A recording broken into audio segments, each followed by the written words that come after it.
This is the Rich Dad StockCast with Andy Tanner, the show that kicks 401ks in the asphalt and teaches you to be the master of your own stock investing domain. And here's your host, Greg Arthur.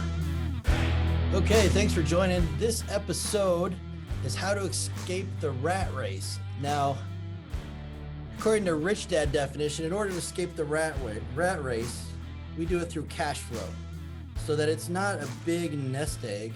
It's a continuous flow of cash until the cash flows more than your expenses. Once that happens, you've escaped the rat race. You've escaped the need for a paycheck. You become financially free. It's kind of a glorious moment. Angels come, there's trumpets. It's a great moment. The thing is, most people, when we say escaping the rat race with cash flow, they think of real estate. Real estate is probably the most common example given. It's very clear how to do it. Robert and Kim used real estate to get out. And basically people are saying, all you got to do is buy a house, buy an apartment, rent it out. Do that enough times, you got enough cash flow coming in, you've escaped. And that's pretty easy logic. Another way to do it is buy or create a business, and that business kicks off enough cash flow until you no longer need to work. Again, you're free. But most people don't associate escaping the rat race and cash flow with stock investing. That's kind of where most people would say there's a disconnect here. And in fact, this topic came about because in a few comments, it said Robert escapes using real estate. Why do you even have a stock cast? That's a and good the point. truth is, Robert will escape any way he can. He recommends you do it any way you can. That's why he always says get financially educated first, find the asset class that works best for you, focus on it, and then get your escape. So since we're a StockCast show, we thought we would kind of break the misconception that you can't escape the rat race with stocks. With that, we're bringing in Andy Tanner to teach us how to escape the rat race with stocks. Awesome, Greg. Thank you so much. Challenge, can you handle that? Yeah, this is the most important topic because that's what the whole thing is about, right? People are going to use their money for whatever they want. Some people want to buy a Ferrari. Some people want a big house. Some people want diamonds and jewels. Other people want experiences. They want to travel or whatever. But I'll tell you, as I've traveled the world, I think the thing most people pursue wealth for is freedom. It isn't so much that they feel they need to drive around. After you have, I have friends that have got so many Lamborghinis that it doesn't do anything for them anymore, right? And it's really the freedom, I think, that people are looking for. And that's what escaping the rat race means, is that, look, I can provide the necessities of life, food, clothing, shelter, medicine, some fun, some lifestyle without daily toil and working for money. And that the things I purchased, because of the things you're buying today, you don't have to toil tomorrow because of the things you buy today.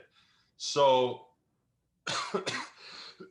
excuse me, a little cough. So I would say the first thing to understand is a financial statement.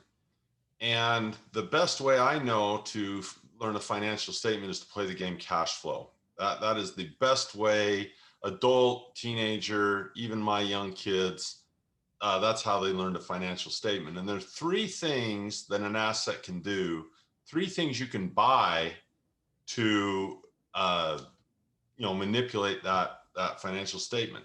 You mentioned the first one is you can buy something that produces cash.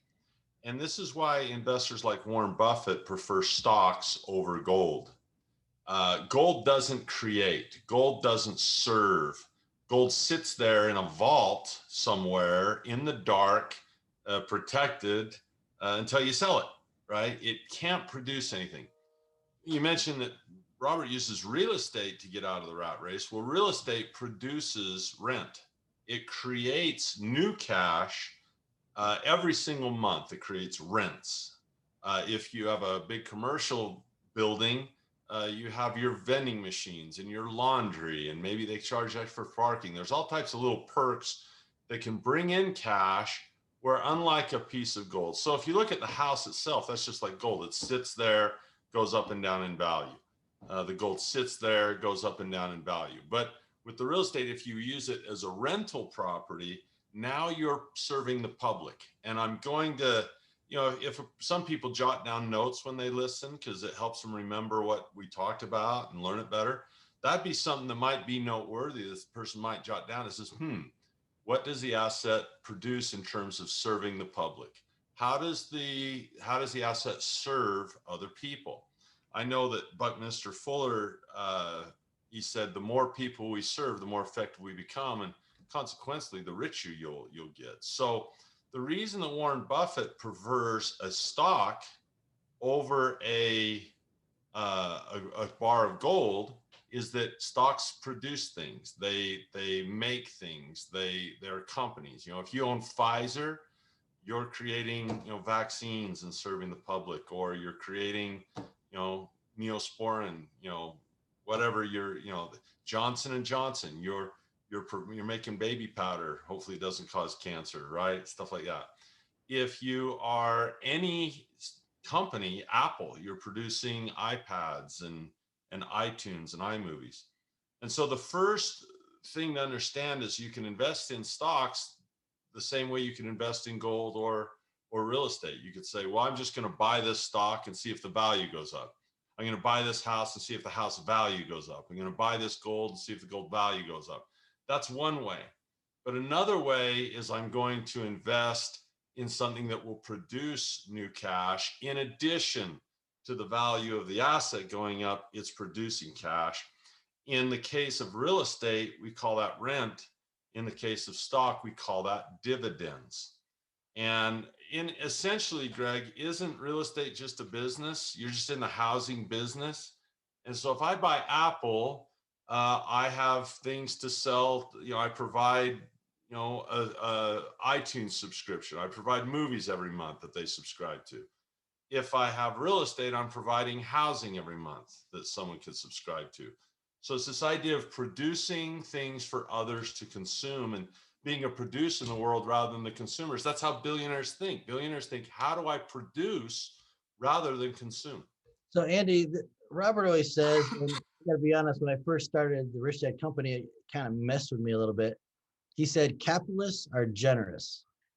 And I think kind of where you're going is by producing, it almost doesn't matter what you're producing, but since you're producing, you're actually making something for others. Is that where we're going? Because I got to tell you, I would agree with what Robert's saying generally. My words would be more specific. I would say capitalists should be generous if they want to be most successful. I don't know that all of them are. Okay. I think you can find really good and bad capitalists. You can find really good and bad, consumers. But the idea is production, isn't it?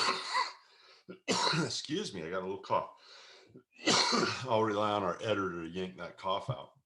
So maybe your Pfizer could make maybe Pfizer could help me. So if you look at people like Henry Ford, you can look in the light of, that greedy, rich son of a gun, and you say, boy, the guy changed America. He developed the assembly line. He just, you can look at this guy like Steve Jobs, say, what a greedy, rich, awful person. He gave a window to the universe to children through iPads. How hard is it to make 300 million iPads and distribute them to the world? That's hard to invent, create, and distribute. So it's all in how you look. I think that people who serve is a big deal. So the first thing you can invest in is things that produce cash. The second thing you invest in is things that just go up and down in value. And the reason that that the stock market gets a bad rap often, even within my community, is that people in 401ks are investing in stocks the same way people invest in gold. It's sitting there and they're relying on the value generally of that account, that nest egg that you talked about, rather than cash flow. They're not investing for dividends. They're not investing for income. They're investing for capital gain, that they're hoping their gain comes through a change in the value of the asset. And that's just a hard game to play. Right. So you probably heard this, it probably drives you nuts, but Robert will very often say he doesn't invest in the stock market.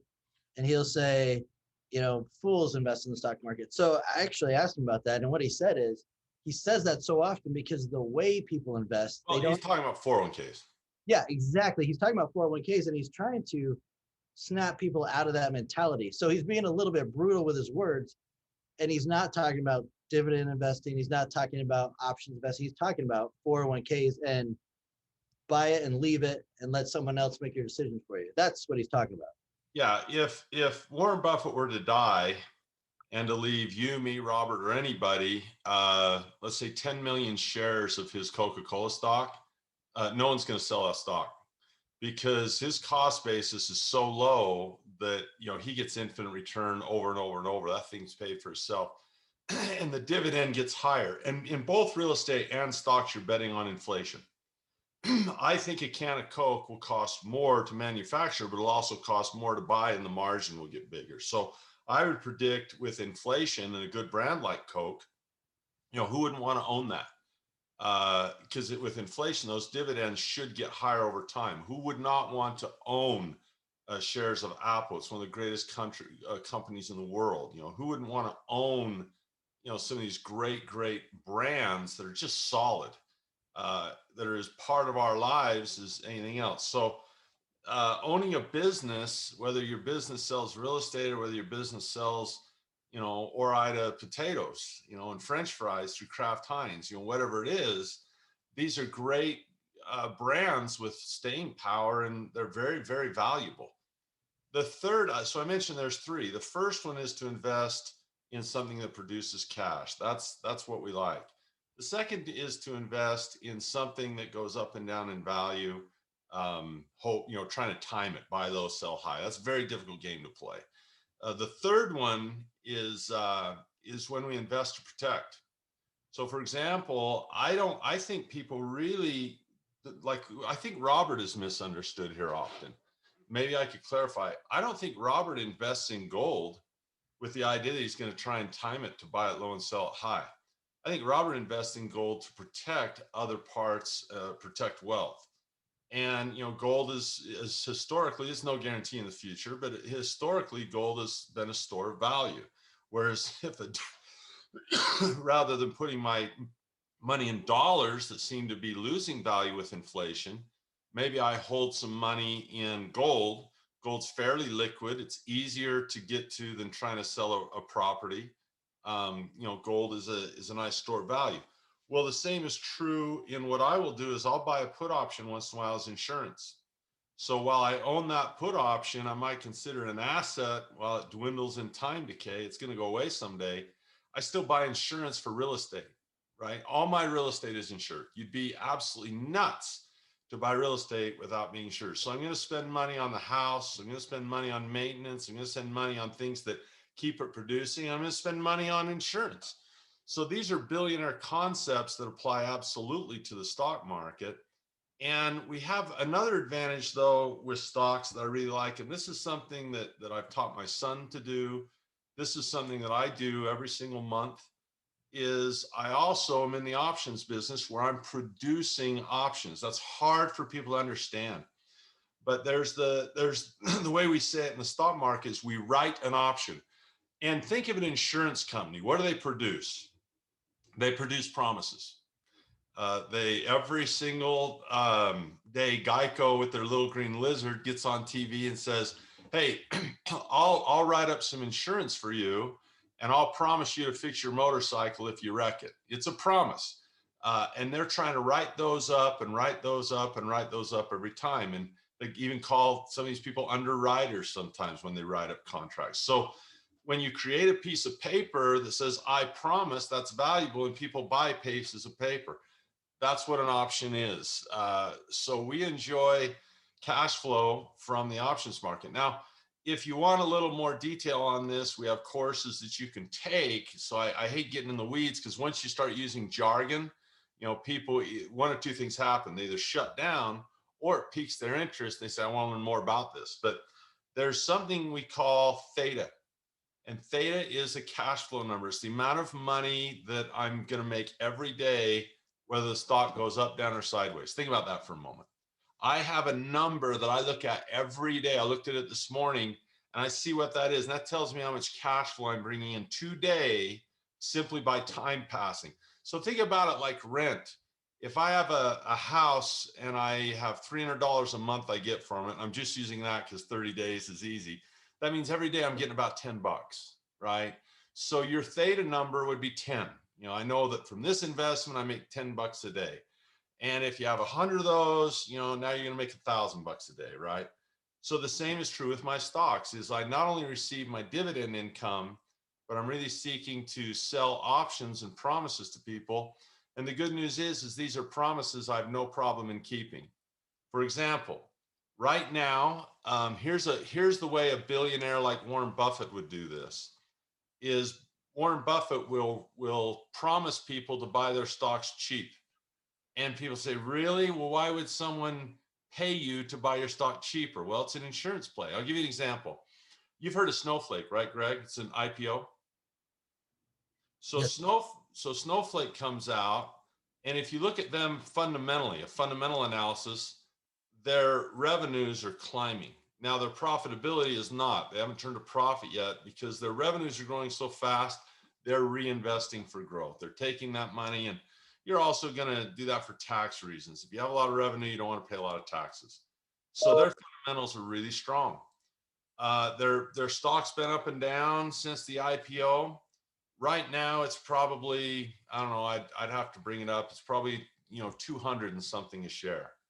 Well, I made a promise this month to buy it at 150. So if it gets down to $150, I'm going to buy that asset, way cheaper than it is today. And I got paid a nice size premium to make that promise. Now, why did that happen? Well, somebody that owns it is scared that it's going to go to zero or below that. And so they were willing to buy the insurance at 150. And they didn't pay me much for it. But to me, that's shooting fish in a barrel. I don't think I'm going to pick up the stock at 150. I think I'm just going to collect that cash flow for promising to do so. But if it does go down that low, I'm more than happy to pick up a fundamentally strong, growing revenue company at $150 cheap. Okay, can I stop you there? So what's not to like about that? I get that, but I'm assuming you have to have money stashed or in escrow or something in order to do that. So before you can do that, you have to be able to make good on your promise and prove that you can. For sure. I mean, I do. I have the money in my account to keep that promise if I wish. But I also the way margin accounts work is, let's say that I have that money in stock A. And I say, I really like it in stock A. I like the dividend and I like the stuff I'm doing with stock A. Well, let's say stock B gets down to 150. And I'd say, I'd rather have stock B than stock A. I can change and it's liquid. That's tough to do in real estate. Very tough to do because it's hard to sell it quick. Here, I can sell this and pick this up. So I can actually use my existing assets to some degree to help me keep some of those promises. Okay, so you're saying they're almost like collateral. Almost, yeah. And you have, your margin account allows you to do some of that too. Gotcha. So very, very cool stuff. But you're right. You always want to be able to keep the promises you make. That's good business, right? So the bigger point is these types of trades and investments are creating new cash flow, right? That option will expire and I could do it again the next month, and that could expire and I could do it in the next month. And so these are things that are creating cash, whereas most people look at the stock market as something goes up and down. Warren Buffett is my favorite investor to study in stocks. He just really is.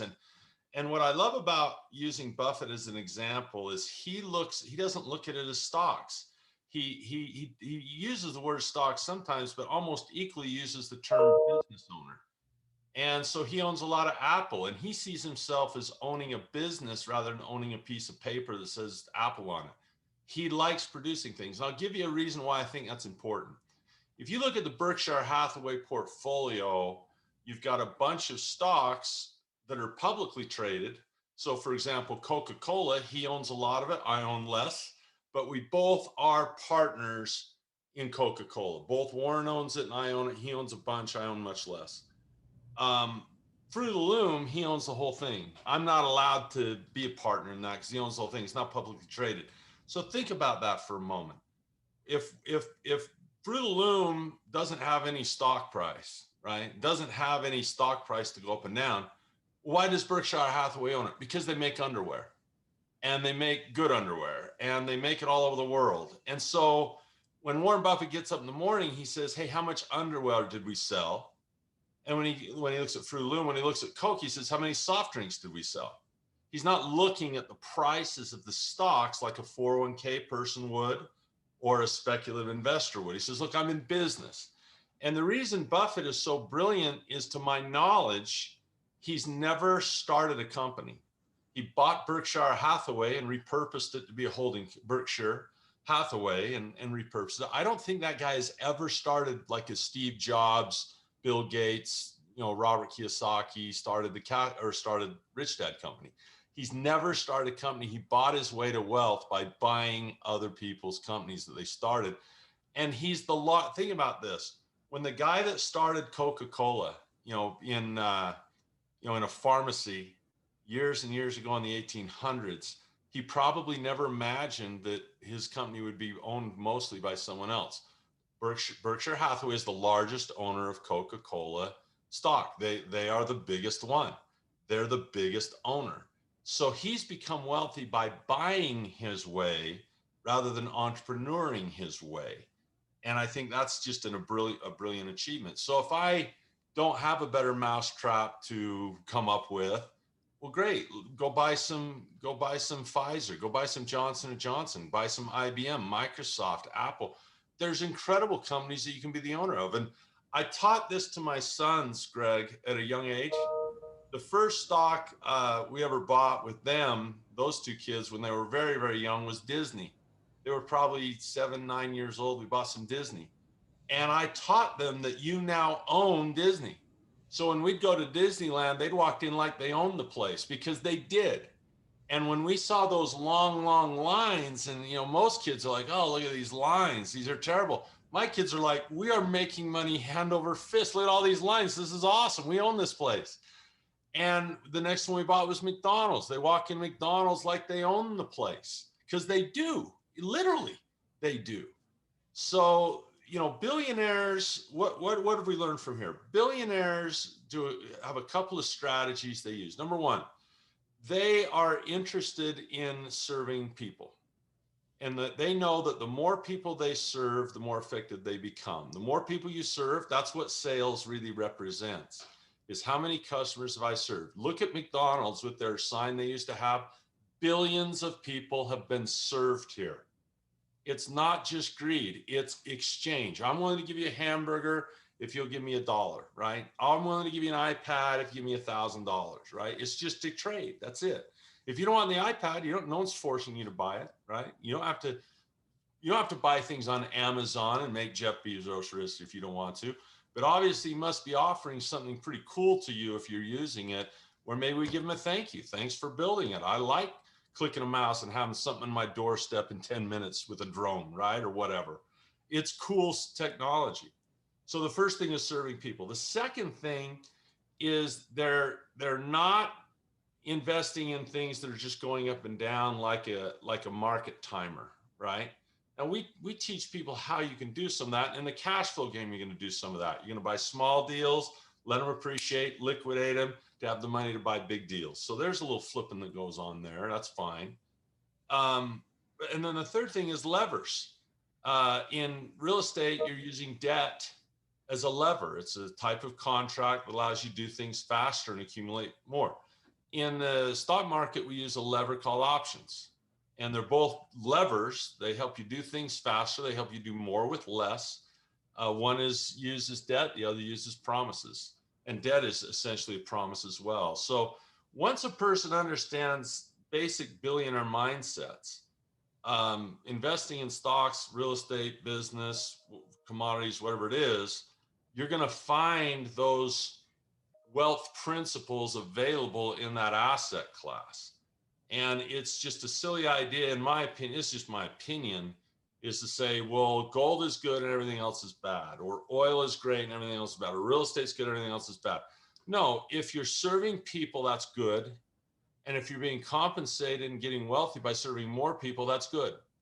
And that's how the billionaires think. So serve a lot of people, learn how to use the leverage. Then finally, they manage risk. Mark Cuban buys put options to manage risk. Robert Kiyosaki buys home insurance to manage risk. Those are the three ideas I'd leave you with. There's more than that, but we have cool webinars that people want to go that kind of give examples of this and show it in a format that takes more time than we have on a podcast to do, with visuals. And often when people watch those, they have something click. And when it clicks, it's a good feeling, because like, oh my gosh, I got it. This is where I want to learn. I want to study this. So it's fun. I did want to mention, like, this is a podcast. So you mentioned selling options. That's not quite as easy as we're making it sound. And so I don't want to make it sound easy. It does require further education, which is why if you do hit the link, it says, I want more Andy Tanner training. Yeah. One of the link will take you to how billionaires invest in the stock market. So I think that, like, this is a very good show, because if people do want to learn more, especially because it is more complex than a simple podcast makes it sound. On this show, they have the ability to actually learn exactly what you're talking about in greater detail. Yeah, and I think you hit it on the head. I mean, it's easy and complex. It's easy in terms of click a mouse, you get paid. That's very easy. But managing and understanding what's behind those promises and the risks that are there, that's if it were easy, everyone would just be doing it and making money. Right. And so I'll say the mechanics of it are easy, click, get paid. But the knowledge behind it is where the work comes in. And it's not only important, I'd say it's vital to understand risks and exits, and things change. And, we want to be agile, which we can be, and good stuff. So hopefully that gives people some food for thought. I hope people walk away understanding the difference, saying, okay, I can invest for protection, or I can invest for up and down, or I can invest for something that produces cash flow. If a person, had an epiphany and understood those to a greater degree than they did before, this today's show was a win. Right. And my hope is that they realize that it's not just real estate, it's not just business, but for the people who are interested in stocks, and maybe the first two categories don't appeal to them, that they can still get out of the rat race. They can still have passive income. You bet. With the stock market. And that's something that most people don't understand. Absolutely. All right, Andy. Well, thank you very much. I hope everyone was able to comprehend this, and I hope you opened a lot of minds. Again, if the listener or viewer needs a little extra to fully grasp this, click the link below.